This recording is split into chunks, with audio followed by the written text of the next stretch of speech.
అందరికీ నమస్కారములండి. మన భారతదేశపు 78వ స్వతంత్ర దినోత్సవాన్ని ఆగస్టు 15, 2024 మనం జరుపుకుంటున్న సందర్భాన మన భారతదేశ ప్రజలందరికీ నా హృదయపూర్వక స్వతంత్ర దినోత్సవ శుభాకాంక్షలు తెలియజేసుకొనుచున్నాను.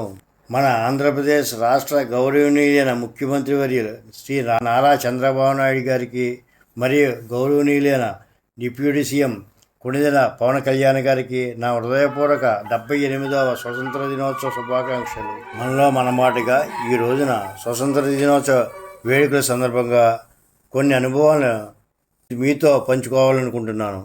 ఇప్పటి వరకు నా 56 సంవత్సరాల జీవితంలో చాలామంది నిజాయితీపరులైన రాజకీయ నాయకులను చూశాను.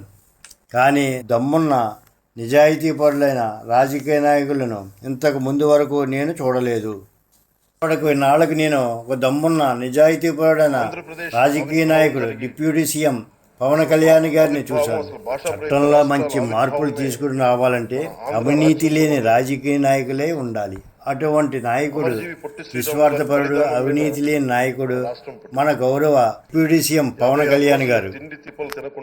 మన ఆంధ్రప్రదేశ్ అవతరించిన తరువాత ఆంధ్రప్రదేశ్ అవతరణకు ముఖ్య కారకుడైన ప్రాణాలు అర్పించిన మహానుభావుడు పొట్టి శ్రీరాములు గారిని స్మరించిన, అంతగా పొగిడిన ఏ రాజకీయ నాయకుడిని ఇంతవరకు చూడలేదు.